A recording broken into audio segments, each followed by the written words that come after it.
I just never imagined that this would happen to someone who always seemed so bubbly, so happy. I was really good at hiding my eating disorder, which I think is why a lot of friends didn't know. I'm Natalie and I suffered from an eating disorder. My friends stood by me throughout but often didn't know how best to help me. The aim of this film is to try and offer you tips on how to help your friends if they have an eating disorder.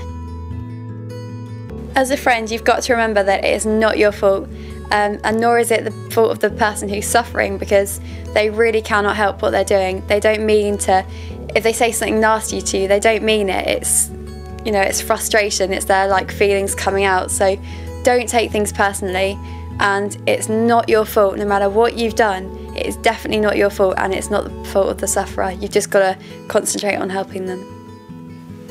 When I was suffering from anorexia, I felt quite lonely, and I felt like people didn't understand me and everyone was going against me, because as far as I could see, I didn't have a problem, and everyone was just saying, oh, you do, you do. Anorexia nervosa means loss of appetite due to nervous reasons. However, young people with anorexia do not have a loss of appetite at all.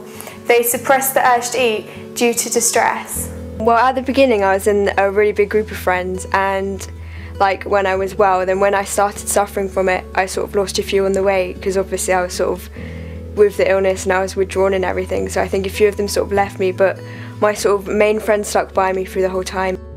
Bulimia is where someone binges on a lot of food and then they purge by vomiting, and it can be an ongoing thing like any other eating disorder, and there can be a variety of triggers, including emotional upset, low self-esteem, problems at school, loads of things. It was really important for Helen to reassure her that I, as a friend, was there to support her and to be there for her.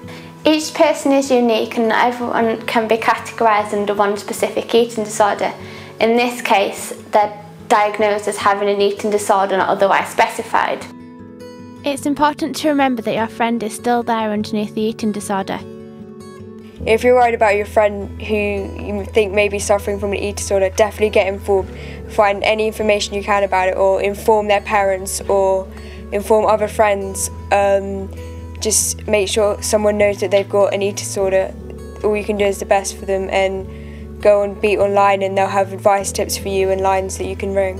I'd say always be there to listen to them and help them, and if they need a bit of space, don't take anything personally, because they're ill and they're not their true selves. They're still in there, but it's being covered up.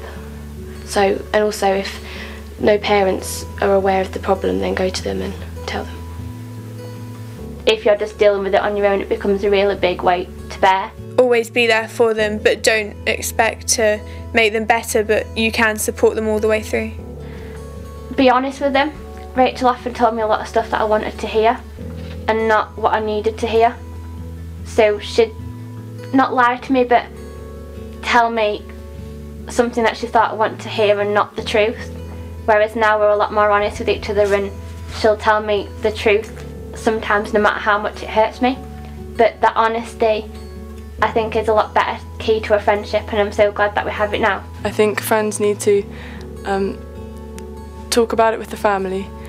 Definitely find an organisation or someone for help, to know how to handle it and what to do. Don't let your friend's eating disorder dominate your friendship. From my experience, be as supportive as you can be.